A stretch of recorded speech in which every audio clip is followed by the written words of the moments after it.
함께 보실 하나님의 말씀은 고린도전서 1장 26절에서 31절까지 말씀을 보겠습니다.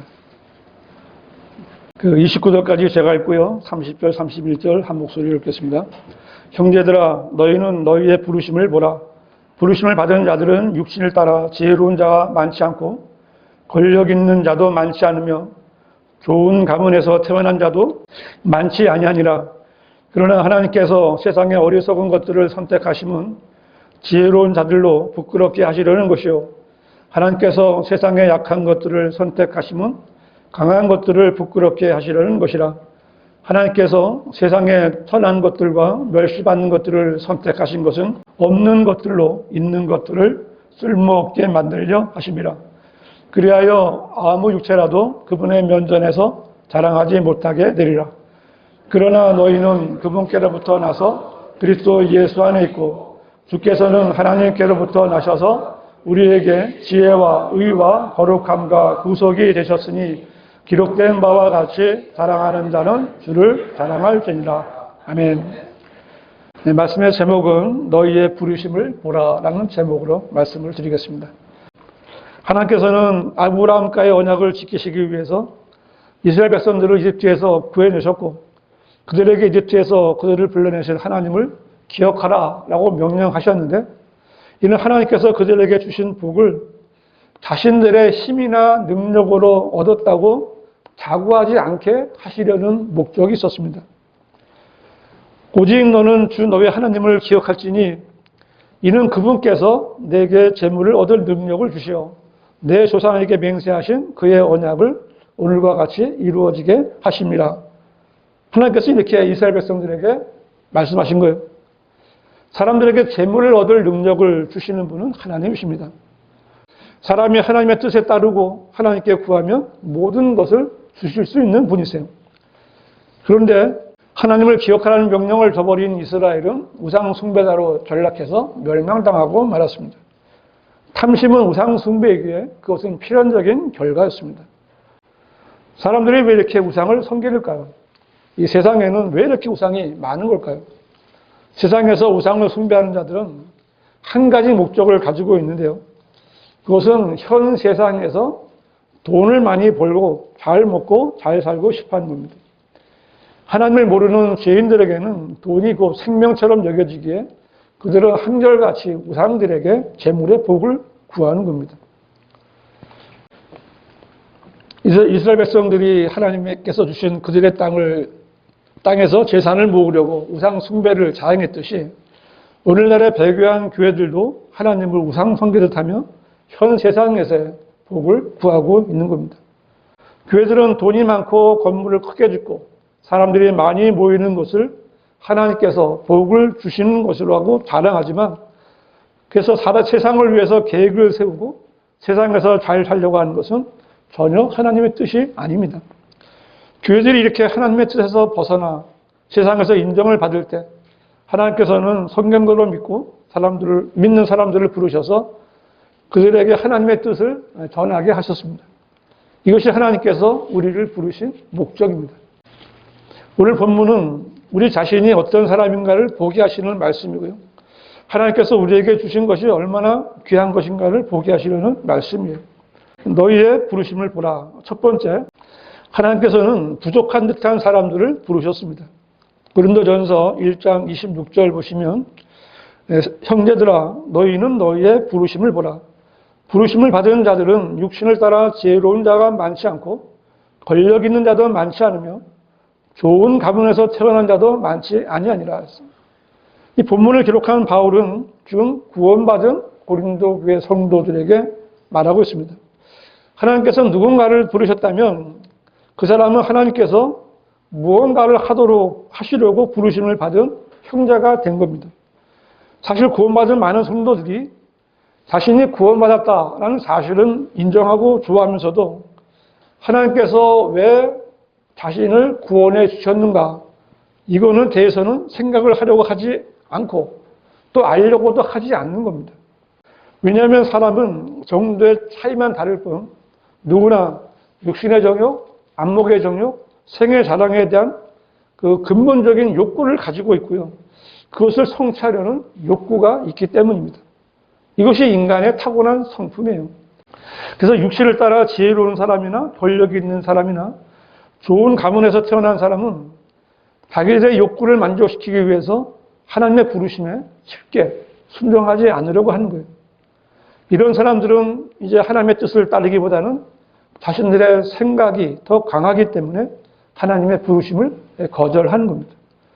이런 사람들에게 성도들을 향한 하나님의 계획을 알려주고 성별할 것을 촉구하면 뭐라고 그래요? 조금만 더 있다가 이 일만 해놓고 내가 조금 나은 자리에 올라가면 이렇게 등등의 변명을 하면서 하나님의 부르심에 따르지 않는 겁니다. 이처럼 지혜로운 사람이나 권력이 있는 사람이나 좋은 가문에서 태어난 사람은 그 좋은 환경과 능력 때문에 오히려 하나님의 부르심을 따르지 않고 잘못된 곳에 머물러 있는 겁니다. 하나님께서는 이삭에게 에서와 야곱이라는 두 아들을 주셨는데 이 두 아들은 대조적인 사람이었어요. 두 사람은 어머니인 리브카의 임신 때부터 모태 안에서 서로 싸웠습니다. 이 일로 그녀가 하나님께 물었을 때 하나님께서는 두 백성 가운데 형이 아우를 섬길 것이다 하고 말씀해 주셨어요. 에서는 솜씨 좋은 사냥꾼으로 들이란 세상을 예표하는 것이고 에서는 세상을 뛰어다니며 세상에서 돈과 명예를 얻고 인정을 받은 사람이라고 할 수 있습니다. 오늘날로 말하면 이렇게 운동을 해서 스포츠로 다져진 좋은 몸에 강인한 정신력을 겸비한 그 당시 사람의 선망의 재산이었을지 모릅니다. 세상을 누비며 그에 따른 능력이 있어 아버지의 사랑을 받는 그런 아들이었습니다.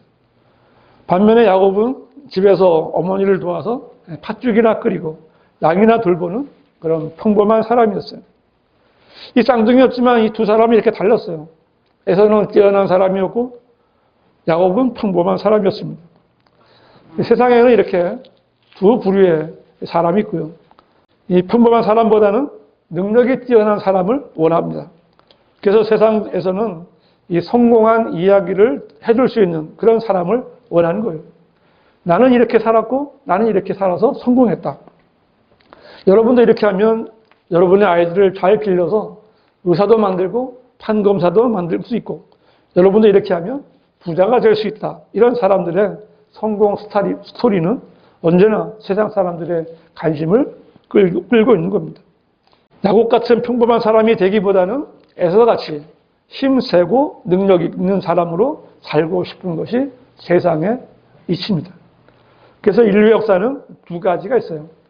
하나는 하나님의 역사이고 하나는 마귀의 역사입니다. 기독교의 신약 교회사도 두 가지가 있습니다. 가톨릭 교회사, 반가톨릭 교회사가 있어요. 이들은 정반대입니다. 가톨릭 교회사는 특별한 존재로 인정받은 역대 교황들과 유명 교단의 인물들이 행한 비성경적인 내용이지만 반가톨릭 교회사는 평범한 사람들이 주님의 명령을 따른 내용입니다.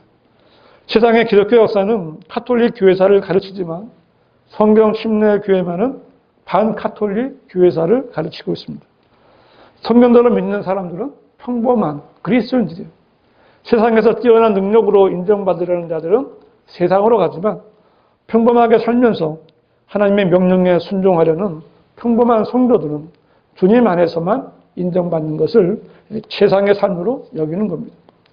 이처럼 하나님께서 부르신 사람들 가운데는 육신을 따라 지혜로운 자가 많지 않고 권력 있는 자도 많지 않으며 좋은 가문에서 태어난 자도 많지 않았습니다.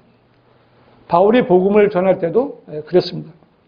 사도행전 17장 12절에는 이런 말씀이 있어요. 그들 중에서 많은 사람이 믿었는데 헬라 상류 사회의 부인들과 남자들도 적지 아니하더라.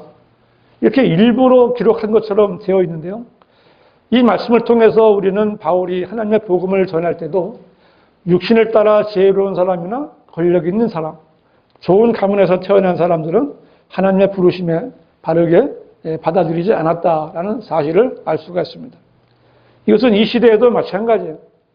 우리나라에서 하나님을 믿는다고 교회를 다니는 사람들이 800만 명이 넘는다고 하는데 그 가운데는 육신을 따라 지혜로운 자도 많고 권력 있는 자도 많고요. 좋은 가문에서 태어난 자도 많습니다. 하지만 바른 성경과 그에 따른 진리의 지식에는 관심을 갖는 사람은 아주 적습니다. 여기서 바울은 형제들아 너희는 너희의 부르심을 보라고 했는데 한국의 한글 킹제임스 성경이 번역되어 성경대로 믿는 사람들이 생긴 이후로 그 사역을 보면 짧은 역사지만 육신을 따라 지혜로운 자, 권력 있는 자, 좋은 가문에서 태어난 자도 막 간혹 있었어요. 우리 교회만 해도 그래요. 제가 여러분을 평가절 하는 건 아니지만 우리 성도들 가운데 육신을 따라 지혜로운 사람도 별로 없고 또 권력 있는 사람도 없고 좋은 가문에서 태어난 사람도 많지 않습니다. 하나님께서는 왜 이처럼 어리석고 부족한 것처럼 보이는 우리 같은 사람들을 부르셨을까요? 성경은 하나님의 은사와 부르심에는 후회가 없으십니다 라고 말씀하고 있습니다. 우리가 어리석어도 우리를 부르신 하나님께서는 후회를 하지 않으시는 거예요. 문제는 우리가 하나님의 은사와 부르심을 어떻게 받아들이고 어떻게 활용하는가, 이게 문제입니다. 문제는 이렇게 좋은 환경을 내가 어떻게 이용하느냐, 이게 문제입니다. 우리의 부르심을 감사함으로 받아들여서 하나님께 영광을 돌려드리는 성도들이 되시기를 바랍니다. 너희의 부르심을 보라. 두 번째로 아무 육체라도 그분의 면전에서 자랑하지 말라. 1장 27절을 보시면요. 그러나 하나님께서 세상의 어리석은 것들을 선택하심은 지혜로운 자들로 부끄럽게 하시려는 것이요. 하나님께서 세상의 약한 것들을 선택하심은 강한 것들을 부끄럽게 하시려는 것이라. 하나님께서 세상의 천한 것들과 멸시받는 것들을 선택하신 것은 없는 것들로 있는 것들을 쓸모없게 만들려 하십니다. 그리하여 아무 육체라도 그분의 면전에서 자랑하지 못하게 되리라 했어요. 하나님께서 세상에 있는 것들 가운데 어리석은 자들을 선택하시고 약한 자들을 선택하시고 천한 자들과 멸시받는 자들을 선택하신 것은 어리석은 사람들을 앞서 세상에 지혜 있는 자들을 부끄럽게 하시려는 것이고 없는 것들로 있는 것들을 쓸모없게 만들려고 하신 겁니다. 사람은 모두가 어리석고요. 불의하고요. 죄가 많고요. 잃어버린 자들입니다. 이런 상태의 사람들이 자신의 한계를 모르고 현명하고 지혜로운 것처럼 여기거나 강한 육신을 자랑한다면 그런 사람은 하나님을 찾지 않고 하나님의 면전에 설 수 있는 가능성조차도 없는 거예요. 그래서 하나님께서는 어리석은 사람이나 약한 자들을 선택하여 부르셔서 하나님의 일을 하게 하심으로써 이 세상의 지혜로운 자들과 강한 자들을 부끄럽게 하시고 그들도 하나님을 알게 하시려는 거예요. 이게 하나님의 뜻입니다. 이스라엘 백성들은 하나님의 선택을 받은 하나님의 백성들이었습니다. 그러나 그들은 하나님의 보호하심과 통치를 거부하고 세상의 다른 왕국들처럼 사람이 왕이 되어 자신들을 통치하고 보호해 주기를 원했습니다. 하나님께서는 그들이 원하는 대로 그들 가운데 지혜롭고 강한 사울을 왕으로 삼게 해주셨어요. 사울은 탁월하고 준수한 청년이었고 백성의 누구보다도 어깨 위로 머리가 있을 만큼 키도 크고 힘센 용사였습니다. 그는 사무엘을 통해서 왕으로 기름 부음을 받은 뒤에도 그것을 함부로 말하지 않는 지혜도 갖춘 사람이었고 벨리알의 자식들이 자신을 멸시할 때에도 잠잠하게 참으며 인내도 할 줄 아는 사람이었고 야베스 사람들을 도와서 암몬인을 칠 때에는 지략과 용맹으로 암몬인들을 모두 죽였던 전사였어요. 사울은 그 당시에 정말 세상에 지혜로운 사람이었고 세상에 강한 사람으로서 이스라엘의 왕이 된 겁니다. 그런데 필리스타인들과의 전투에서 자기보다 더 크고 용맹스러운 투사 골리앗이 나왔을 때 그는 두려워했어요. 그런데 군인도 아닌 다윗이 아버지의 심부름으로 군인인 그의 형들을 만나러 갔다가 이 골리앗을 보고 그와 싸울 것을 자청했습니다. 지혜로 따진다면 그는 사람이 죽고 사는 전쟁터 생리에 대해서 잘 모르는 사람이었고 힘으로 따진다면 골리앗은 물론 사울이나 그의 형들보다도 훨씬 약했을 겁니다. 결국 다윗은 전쟁터에 나가 사울과 이스라엘 군대가 두려워하던 골리앗을 죽이고 그의 목을 베었습니다. 다윗은 세상의 어리석은 자였고 세상에서 약한 자였지만 하나님의 택하심을 받아 세상의 지혜로운 자들을 부끄럽게 했고 강한 자들을 부끄럽게 만들었습니다. 이것은 성경이 계속해서 말씀하시는 거예요. 요한복음 9장에는 날 때부터 소경된 사람이 나오는데 이 소경된 사람이 할 수 있는 것은 먹고 살기 위해서 구걸하는 것밖에 없었어요. 천한 사람이죠. 그 당시에 소경은 죄를 지은 대가였기에 죄인으로 멸시를 받던 사람이었습니다. 그런데 예수님께서는 그를 고쳐서 보게 해주시자 사람들은 너는 어떻게 눈을 떴냐? 라고 물었어요. 그가 예수라는 사람이 와서 자기에게 시킨 대로 했는데 보게 되었다라고 말하자 사람들은 그를 이제 바리새인에게로 데려갔습니다. 그 당시에 바리새인들은 세상에서 지혜로운 자들이었고 강한 자들이었고 권세가 있는 자들이었습니다. 그런데 그 소경이 고침을 받은 날이 안식일이었어요. 그러자 바리새인들은 그 소경이 안식일에 고침을 받았으니까 그 예수라는 사람은 하나님에게서 온 사람이 아니다라고 했지만 그는 참 이상하다라고 하면서 이렇게 말하죠. 세상에 시작된 이래 누군가가 소경으로 난 사람의 눈을 뜨게 하였다는 것을 들어보지 못하였으니 만약 이 사람이 하나님에게서 오지 않았다면 그는 아무것도 할 수 없었으리라. 그러니까 이 사람은 하나님에게서 온 사람이 맞아. 이렇게 그 장님이었던 그 하찮은 그 사람이 이 유대인의 종교 지도자들인 바리새인들의 그 무지와 어리석음을 책망하고 지적한 거예요. 예수님께서는 이 세상에 어리석은 사람 같고 약하고 천하고 멸시받는 사람인 이 소경을 통해서 지혜롭고 강한 자들을 부끄럽게 만드셨고 그들이 가지고 있는 것을 쓸모없게 만들어버린 거예요. 이런 일은 지금도 우리가 볼 수 있는 일이에요. 사람들은 기독교라는 종교 안에 교단을 만들어놨어요. 교단.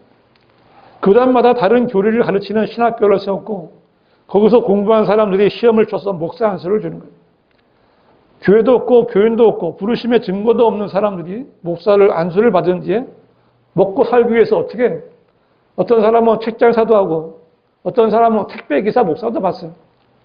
어떤 여자는요 화장품 장사를 하는데 물어보니까 목사 안수 받은 사람이에요. 자기가. 물론 큰 교회 목사도 있습니다. 그러나 그들은 복음을 전할 줄 모르고 진리의 지식도 모르는 자들이에요. 그들은 위로부터 오는 지혜와 영역으로 교회를 가르치기보다는 자신의 육신적인 지혜와 능력을 가지고 하나님을 하려고 하는 정말 쓸모없는 자들인 거예요. 그런 목사들은 성경대로 믿는 거리 설교자들과 구령자들을 만나면 수치를 당하는 거예요. 그들은 하나님께 드릴 열매가 없고 하나님 앞에서 자랑할 것이 하나도 없는 거예요.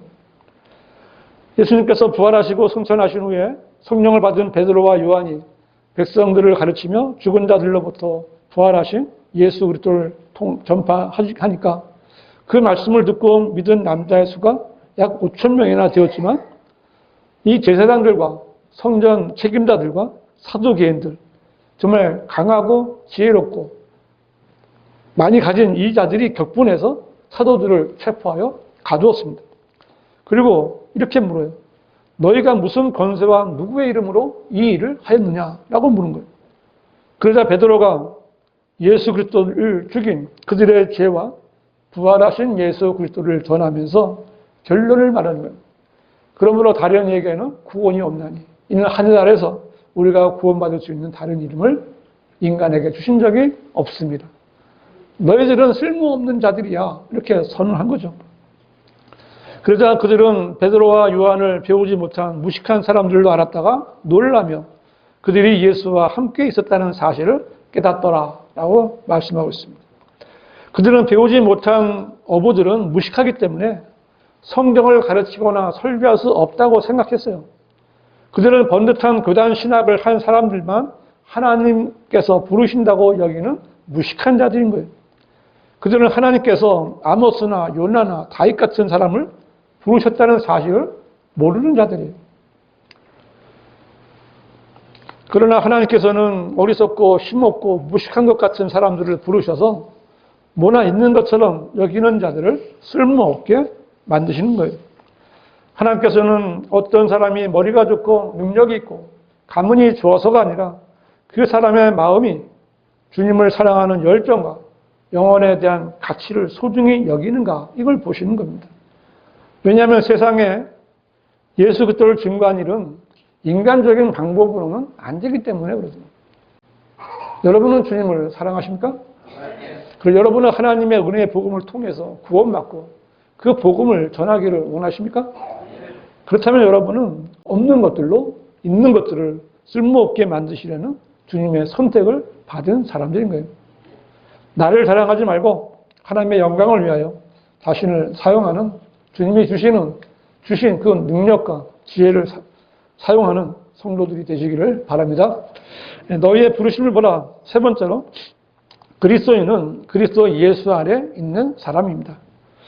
고린도전서 1장 30절 보시면, 그러나 너희는 그분께로부터 나서 그리스도 예수 안에 있고 주께서는 하나님께로부터 나셔서 우리에게 지혜와 의와 거룩함과 구속이 되셨으니 기록된 바와 같이 자랑하는 자는 주를 자랑할지니라. 우리가 하나님의 부르심이라는 가정을 어떤 기술적으로 따져본다면 그리스도의 복음은 누구에게나 전해집니다. 버스 정류장에서, 병원에서, 시장에서, 길거리에서 하나님께서는 사람들을 부르시고 그 기회를 주시는 거예요. 믿고 영접하는 사람들은 부르심을 받은 것이고 거절하는 사람은 부르심을 받지 못한 거예요. 이와 같은 부르심을 받은 사람들의 부르심은 사람들의 행위와 사람들의 능력과는 아무런 상관이 없습니다. 다만 하나님의 거룩하신 부르심, 이것이 필요한 거예요. 구원받기로 예정된 사람이 아니라 내 자유의지를 사용해서 예수님을 믿고 구주로 영접해서 자신의 생을 주님으로부터 인도함을 받는 사람, 이 사람이 예정된 사람입니다. 그런데 예수님께서는 부름을 받은 사람은 많아도 택함을 받은 사람은 많지 않다라고 말씀하셨어요. 이 말씀은 무슨 뜻인가 하면 한마디로 말해서 성장하지 않으려고 고집을 부리는 거예요. 그래서 하나님과의 거리가 전혀 좁혀지지 않은, 항상 그 거리를 유지하고 있는 사람이에요. 육신적인 사람이라고 성경은 말하고 있어요. 하나님께서는 너희는 값을 치르고 산 것이니 그러므로 하나님의 것이 너희 몸과 너희 영으로 하나님께 영광을 돌리라 라고 명령하셨어요. 그런데도 나는 아직 내 거라고 고집을 피우면서 자기 멋대로 사는 사람이 많은 거예요. 구원받은 성도가 성별하고 헌신하면 하나님께서는 그분의 뜻을 보여주시는 거예요. 약속된 것을 보게 해주시는 거예요. 헌신하고 순종하면 하나님께서는 그 사람을 하나님의 목적에 맞게 빚으셔서 하나님의 일을 할 수 있게 해주시는 거예요. 우리들은 하나님의 계획 안에 들어있는 성경도로 믿는 그리스도인이라는 사실을 잊지 말아야 돼요. 하나님께서는 그 일에 알맞게 쓰시기 위해서 우리 성도들을 부수시고 또 부수시는 거예요. 좋은 그릇으로 빚어지기 위해서는 고운 가루가 필요하기 때문에 그렇게 하시는 거예요. 부수어지고 곱게 갈아져야 하나님께서 원하시는 대로 만드실 수가 있는 거예요. 만일 어떤 사람이 구원받았다 해도 부수어지지 않고 버티고 있다면 하나님께서는 그 사람을 좋은 그릇으로 만들 수가 없는 겁니다. 그러나 구원받은 성도가 성별하고 헌신하고 순종하면 하나님께서는 그를 통해서 신비한 일들을 하게 하시는 거예요. 술주정뱅이였던 사람이 거리에서 복음을 전하고 남을 속이고 거짓말을 하던 사람이 진리의 말씀을 전하기 위해서 하나님 말씀을 알기 위해서 열심히 공부하고 애를 쓰게 되는 거예요. 성경을 알기 위해 말씀을 공부하고 자기가 아는 것을 가르치기 위해서 성경을 비교하고 대조해가면서 진리의 지식에 이르기 위해서 정말 끈질긴 노력을 하는 겁니다. 이런 성도들이 바로 그분께로부터 나서 그리스도 예수 안에 있게 된 그리스도인들인 거예요. 이런 위치에 서게 된 성도에게 하나님께서는 지혜와 의와 거룩함과 구속이 되어주시는 거예요. 우리가 먼저 어리석은 사람이 되어야 주님의 지혜가 필요하게 된 거예요. 우리가 죄인이라는 사실을 고백해야 주님께서 우리의 의가 되어주시는 거예요. 우리들이 더럽다는 것을 알고 주님께 나갈 때 주님께서는 우리를 보혈로 씻어 거룩함이 되어주신 거예요. 우리들이 구원받지 못한 잃어버린 자라는 사실을 알고 자백해야만 주님께서 우리의 구속이 되어주시는 거예요. 다시 말해서 나는 어리석고 악하고 더럽고 버려진 자들이다. 내 힘으로는 어쩔 수 없다. 이렇게 고백하고 주님 앞에 나가서 주님을 내 구주로 영접하고 거듭나면 하나님께서 그를 받아주시는 겁니다. 그래서 우리가 그리스도인이 되었다는 것은 우리 주 예수 그리스도께서 우리의 지혜가 되어주셨다는 거예요. 우리를 의롭게 하심에 대해 성경은 하나님께서 죄를 알지도 못하는 그를 우리를 위하여 죄로 삼으신 것은 우리로 하여금 그 안에서 하나님의 의가 되게 하려 하심이라 라고 말씀하셨습니다. 또 우리를 거룩하게 하심에 대해서 주님께서는 또 그들을 위하여 나는 나 자신을 거룩하게 하오니 이는 그들도 진리를 통해 거룩하게 되기 위함이니이다 라고 말씀하셨습니다. 우리는 또한 그 사랑하시는 이 안에서 우리가 그의 은혜의 풍성함에 따라 그의 보혈을 통하여 구속 곧 죄들의 용서함을 받았느니라 라고 말씀하신 대로 그분의 보혈을 통해서 구속을 받게 된 거예요. 우리가 그분께로부터 나서 그리스도 예수 안에 있게 되고 주님께서 우리에게 지혜와 의와 거룩함과 구속이 되신 것은 우리의 행위가 전혀 아닌 거예요. 우리는 한 일이 아무것도 없어요. 우리가 주님의 부르심을 받았을 때 마음으로부터 믿고 받아들이는 것, 단순히 이것만으로서 주님께서는 이러한 모든 것을 우리에게 주신 거예요. 그래서 우리가 자랑할 수 있는 것은 오직 주 예수 그리스도뿐인 겁니다. 주님께서는 우리를 위해 지혜와 의와 거룩함과 구속이 되셨고 주님을 통해 우리가 그것들을 얻게 된 겁니다. 우리에게 지혜와 의와 거룩함과 구속이 되시기 위해서 고난당하신 주 예수 그리스도만을 자랑하는 성도들이 되시기를 바랍니다. 결론적으로 하나님의 일은 먼저 하나님의 부르심을 받아들여야 되고 하나님으로부터 오는 지혜와 영역을 받아야만 일할 수 있습니다. 자기의 지혜와 힘으로 하려는 사람들은 아무런 열매를 맺을 수가 없어요.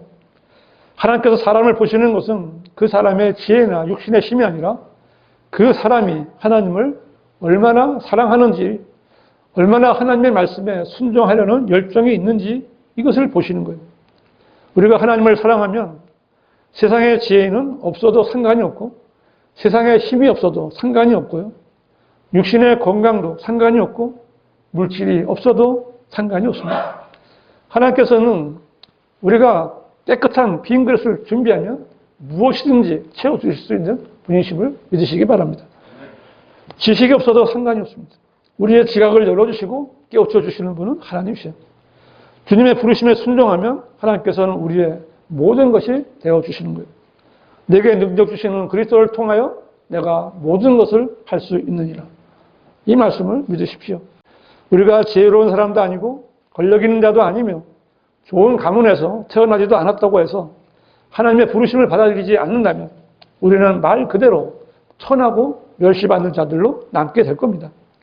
그러나 하나님의 부르심을 받아들이고 우리에게 지혜와 의와 거룩함과 구속이 되신 예수 그리스도를 자랑한다면 우리는 우리의 어리석음과 약함으로 세상의 지혜로운 자들과 강한 자들을 부끄럽게 만드는 하나님의 도구로 쓰임받게 될 수 있는 겁니다. 이것이 그리스도인의 삶인 거예요. 나는 아직 이렇지 못하다. 그러면 어떻게 될까요? 오늘부터 새롭게 시작하면 되는 겁니다. 내가 하나님의 말씀을 읽어보니까 내가 이 일을 해야 되는데 나는 아직 이 일을 하지 못해서요. 어떻게 하면 될까요? 말씀에 순종해서 하면 되는 겁니다. 조금 더 두려워할 필요가 없습니다. 하나님께서는 약한 자들을 사용하시는 것은 그들로 진리를 선포하고 실행할 때 강한 자들로 부끄러움을 알게 하시려는 거예요. 그러나 약한 자가 진리를 저버리고 진리와 무관하게 행동할 때는 더욱더 비참하게 된다는 것을 알아야 됩니다. 이 세상에는 사람들이 뭔가 좀 인정도 있고 어려운 사람을 도와줄 것도 있고 이렇게 우리는 많이 눈으로 볼 수 있습니다. 물론 그런 사람들도 없지는 않아요. 그런데 대부분의 사람들은요, 약한 사람을 더 짓밟으려고 하는 것이 사람의 본성입니다. 사람은요, 본성이 악해요. 그래서 내가 어리석고 약함에도 불구하고 하나님을 부르심을 거부하고 세상에서 그 약하고 그 힘이 없는 그런 생활을 한다면 세상은 여러분을 더 누르고 더 억압하고 더 못살게 굴 겁니다. 이것이 마귀의 속성이에요. 마귀는 그렇게 한 겁니다. 제일 밑바닥으로 보내서 지옥까지 보내게 하는 것이 마귀의 속성이에요. 마귀의 자식들이 가진 속성도 그런 겁니다.